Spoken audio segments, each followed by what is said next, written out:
अस्सलामुअलैकुम। उम्मीद करता हूँ कि आप खैरियत से होंगे। तो last week main market mover geopolitical situation और यूएस का जो डाटा है यानी यूएस के डाटा नंबर्स जो थे वो मेन मूवर्स रहे लास्ट वीक गोल्ड के। 1 अक्टूबर को ईरान ने जो मिसाइल अटैक किया इसराइल पर, जिसकी वजह से मिडल ईस्ट में जो टेंशन थी वो एस्केलेट हुई, जो कि अभी तक इंटैक्ट है। इसराइल ने कहा है कि वो रिस्पॉन्स करेगा और it will be harsh response. इस वीकेंड तक एक्सपेक्टेड था कि किसी किस्म का रिस्पॉन्स आ सकता है इसराइल की जानिब से, जो कि अभी तक तो हमें देखने में नहीं आया। बट अभी जो फोकस रहेगा वो इस पे रहेगा कि इसराइल कब और किस तरह जो है वो, यानी कि किस इंटेंसिटी का जो है वो रिस्पॉन्स करता है। ये मेन फोकस रहेगा मार्केट का इस पे। लास्टली कहा गया था, अगर आपको याद हो तो मैंने आपके साथ टेलीग्राम पे शेयर भी किया था, कि जो ऑयल फैसिलिटीज़ हैं उनको भी हिट किया जा सकता है ईरानी। तो इसलिए अगर आप देखें तो लास्ट वीक जो ऑयल प्राइसेस हैं वो तकरीबन 9% तक उनमें हमें जंप जो है वो देखने को मिला है। सेकेंड फ्राइडे को यूएस का जॉब डाटा था, जिसमें अगर हम देखें तो जो नॉन फॉर्म पे नंबर्स हैं उनमें हमें एक अच्छा अपसाइड नज़र आया। प्रीवियस में भी हायर साइड पर रिवीजन की गई, और जो अनएम्प्लॉयमेंट रेट था उसमें हमें टिक डाउन नज़र आया 4.2% से 4.1%। स्ट्रॉन्ग नंबर्स के बाद एक और जो 50 बीपीएस के रेट कट के चांसेस थे वो ना होने के बराबर नज़र आ रहे हैं। अगर हम फेड वॉच टूल पे देखें, मैं आपको दिखाता हूँ कि यहाँ पर अगर आप देखें तो 50 बीपीएस के चांसेस जो नाउ हैं, टिल आज की बात कर रहा हूँ, तो वो 0% हो चुकी हैं, जो कि प्रीवियस वीक अगर हम देखें तो 53% थे। ठीक है, तो इसी तरह जो 25 बीपीएस के चांसेस हैं वो 97% हो चुके हैं, जो कि प्रीवियस 46 थे। तो इसी वजह से जो आप देखें कि डॉलर इंडेक्स है या यूएस की बॉन्ड यील्ड्स हैं उनमें हमें जंप नज़र आया। अलबत्ता gold as a safe haven appeal की वजह से अपने हायर साइड पर आप कह सकते हैं कि इंटैक्ट रहा। इनिशियल रिएक्शन में तो गोल्ड ने वीकली लो अपडेट किया $2632 का, एग्जैक्टली जो कि हमारा टीपी था। हमने एनएफपी डाटा के बाद 2647 से गोल्ड को सेल किया था और 2632 का हमारा टारगेट था। तो 150 पिप का जो टीपी है वो हिट हुआ। तो पेड ग्रुप के लिए आप डिस्क्रिप्शन में दिए गए व्हाट्सएप नंबर पर कांटेक्ट करके डिटेल हासिल कर सकते हैं। We have a wonderful week according to profit. अगर हम कहें कि one of the best week था तो इसमें कोई दो राय नहीं है। अलबत्ता वीकली लॉस के बाद गोल्ड प्राइसेस में हमें एक अगेन जंप नज़र आया, और 2670 की हाई बनाने के बाद फिर एक शार्प पुल बैक अगेन नज़र आया। तो ओवरऑल आप कह सकते हैं कि एक चौपी किस्म का गोल्ड ने बिहेवियर दिखाया, लेकिन कोई ख़ास किस्म का क्रैक नज़र नहीं आया।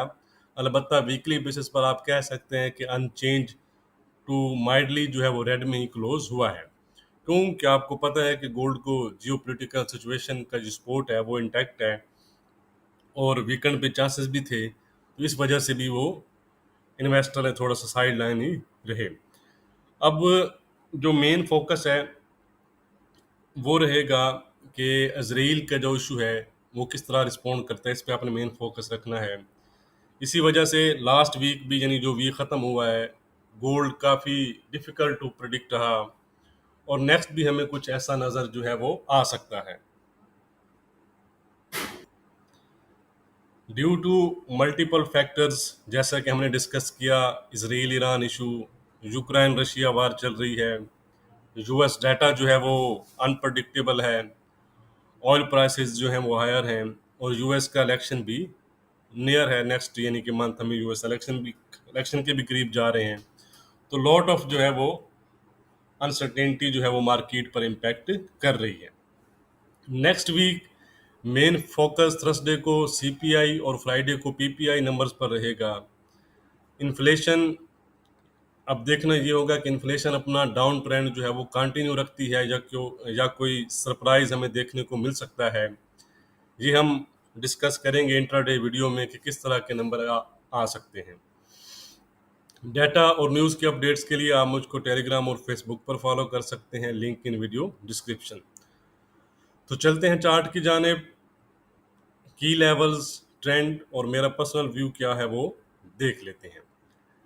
लेवल से याद आया कि मैंने आपको कहा था कि हम वीकली वीडियो में डिस्कस करेंगे कि एक क्वेश्चन जो लाइव स्ट्रीम में पूछा गया था कि आप एकदम से जो बाय से एग्जिट करके सेल का व्यू बना लेते हैं और सेल से निकल के बाय का व्यू, तो ये क्यों है?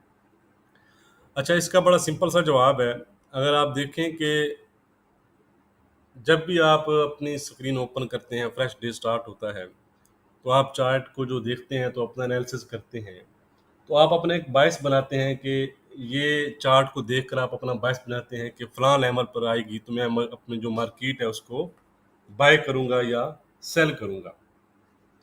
तो डिफिकल्टी क्या आती है, अक्सर जो लोग होते हैं वो अपने जो व्यू है, जब मार्केट अपना बिहेवियर चेंज करती है तो लोग अपना व्यू चेंज नहीं कर सकते। यानी उन्होंने जो अपना व्यू बनाया हुआ होता है कि बाय है, तो वो फिर वो बाय का ही व्यू बनाकर बैठे रहते हैं।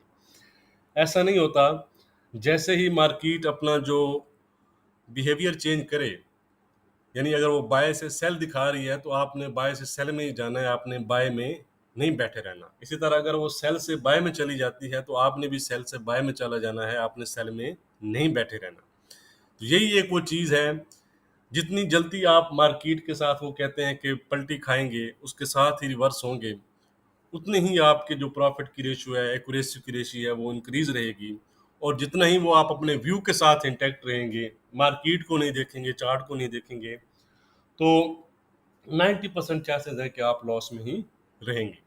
तो इसलिए याद रहे कि जब जैसे ही मार्केट अपना बिहेवियर चेंज करती है, तो उसके साथ ही आपने अपना जो बिहेवियर है वो चेंज करना होता है। तो चलते हैं चार्ट की जानिब। यह है गोल्ड का चार्ट, 2653 पर क्लोजिंग दी है।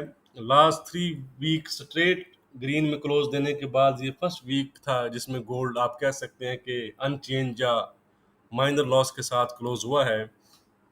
तो नेक्स्ट वीक के लिए की लेवल्स कौन से रह सकते हैं वो हम देख लेते हैं। बाकी मेरा पर्सनल व्यू क्या है वो भी मैं आपके साथ शेयर कर देता हूँ। उससे पहले अभी तक अगर आपने वीडियो को लाइक नहीं किया तो लाइक और शेयर करना मत भूला करें। डिस्क्रिप्शन जो है वो ज़रूर चेक किया करें, उससे चैनल को सपोर्ट मिलता है।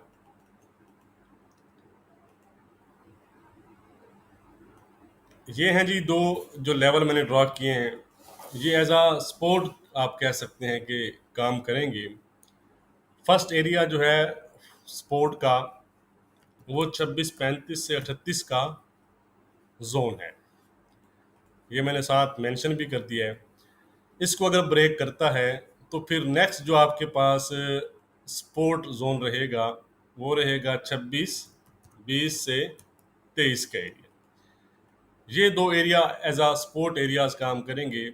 ये अगर ब्रेक हो जाते हैं, यानी ये वाले दो जो लेवल्स हैं, तो फिर हमें एक आप कह सकते हैं कि अच्छी मिनिमम जो है वो ये ये जो विक आपको नज़र आ रही है, मैं इसको हाईलाइट भी कर देता हूँ, ये वाला जो है, ठीक है, ये। तो फिर ऑन द वेज प्राइसेस जो हैं वो यहाँ तक जा सकती हैं। ऑन दी हायर साइड अगर हम बात करें तो ये एक डेली का रेजिस्टेंस है, H4 का भी रेजिस्टेंस है, ठीक है। ये 2470-72 आप कह लें, 2670-72 कह लें, या 2668 से 70 का एरिया कह लें, तो ये $4 की जो एरिया है ये वाला, ठीक है। मैं यहाँ 2670-72 लिख रहा हूँ। तो ये एज अ की रेजिस्टेंस है नियर बाय। इसको अगर ब्रेक करे तो आप कह सकते हैं कि ये जो हाई लगा हुआ है 2685 का या 2686 का, इसको फिर जो है वो प्राइसेस जाकर टच कर सकती हैं। ये वाला हाई निकलता है तो फिर हम नो डाउट कि हम जो है वो फ्रेश न्यू ऑल टाइम हाइस की तरफ जाएंगे। मिनिमम भी जो आपका टारगेट फिर रहेगा वो रहेगा 2700 का, ठीक है। अपर साइड पर ये वाला जो रेजिस्टेंस एरियाज हैं, ये आपके पास रेजिस्टेंस एरियाज हैं 2686 और 2670-72। लेकिन ये वाला जो एरिया वो ज़्यादा आपको पता है कि क्लोजिंग बेसिस पर ये एरिया अगर ब्रेक हो जाता है तो फिर हम 2686 को भी ब्रेक होता देख सकते हैं और न्यू ऑल टाइम हाई 2700 और 2720 की तरफ जा सकते हैं। ठीक हो गया जी। पर्सनली मेरा व्यू ये है कि अगर जो इसराइल और ईरान का जो इशू है वो अगर सेटल डाउन होता है तो फिर हमें गोल्ड में जो है वो गोल्ड हमें अंडर प्रेशर जो है वो नज़र आ सकता है, यानी डाउन साइड हमें नज़र आ सकता है। लेकिन उसके लिए जो एक कंडीशन यही है कि इसराइल का जो इशू है वो उसमें कुछ हमें ज़्यादा एस्केलेट ना हो।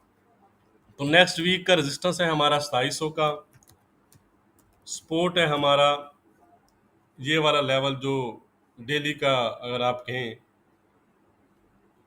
मैं लिख देता हूँ 2570 का जो है वो हमारा सपोर्ट रहेगा। ट्रेंड इसका नो डाउट अभी भी पॉजिटिव बना हुआ है डेली चार्ट पर।